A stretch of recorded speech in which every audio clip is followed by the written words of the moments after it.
my understanding of happiness is, because of the research on happiness, is that it's a fairly stable trait. In other words, there are people who are happy, regardless of where they are, and people who are not, or people who don't appear happy, or people for whom happiness represents itself differently. So I would say of your friend's father, maybe he is happy, he just expresses it differently. He built a massive business, he's made his family stable, he's created a secure beachhead in a whole new country. You don't think that makes him happy when he puts his head on the pillow at night? I think it probably does. It's just not, it's not the kind of lie on the beach, read a good book happy, but it sounds to me like a pretty amazing set of accomplishments that would make him, will he die happy having done that? Yes, he will, I think. I don't know, I never met the man, but I'm wondering. Billionaires generally. What's that? People say they've never met a happy billionaire. I don't believe that. I think people who've accomplished something like that, they derive a different kind of satisfaction from it, but it's not a lesser kind of satisfaction. Do I work more than most people? If I look at the cohort of people I went to college with, university with, do I work more than most of them? Yeah, probably. Do I spend less time watching movies and reading books and going on holiday? Yes, absolutely. Does that mean I'm less happy? No, I think I'm pretty happy. I don't have a problem with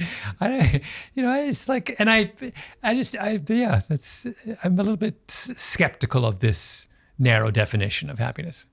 So I think it's based on this idea that to be happy or whatever, you have to have this kind of recipe of ingredients and they have to be equally balanced. So you have to have, strong interpersonal relationships or meaningful connections. You have to have, exercise, these kinds of things. So when you see an individual who's so out of balance because they just work every waking hour of every day and they don't make time for friends, families, or walking the dog, people, and they're, consumed by it, people from the outside go, well, that's not a happy person.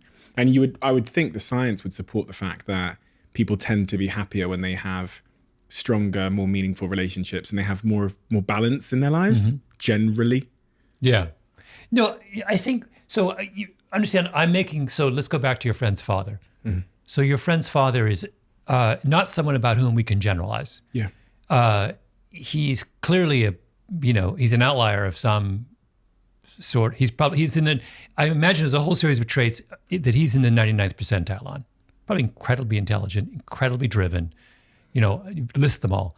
So that kind of person is never going to have a balanced life. I mean, you could put him in, the cornfields of Iowa, and say you're going to be a farmer.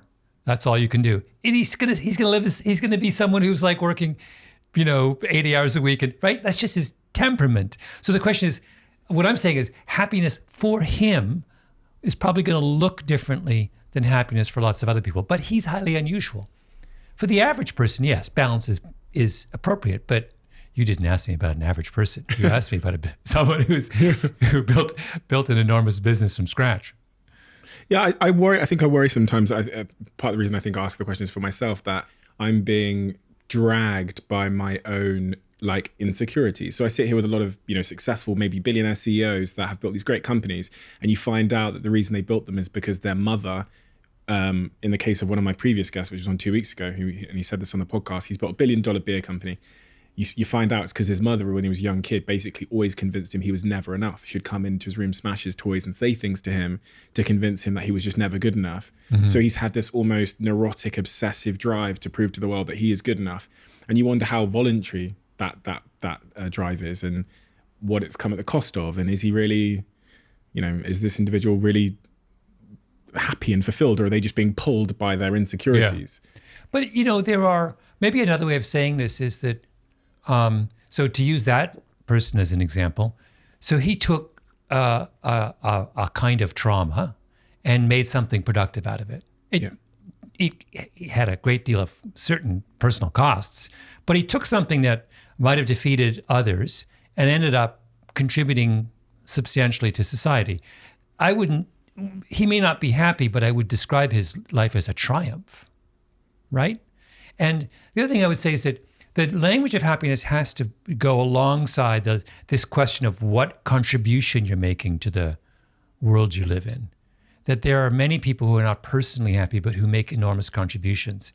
And that's a parallel, and in many cases, far more important function. Was Florence Nightingale happy? Probably not. She, as far as I can tell from what I know about her life, she had all kinds of psychological issues and whatever. But she made an enormous contribution that continues to this day, right? She started a whole, so there are, like I said, I would like to have I would like to evaluate people's lives along a whole series of dimensions and understand that not everyone can satisfy each of those dimensions in any moment.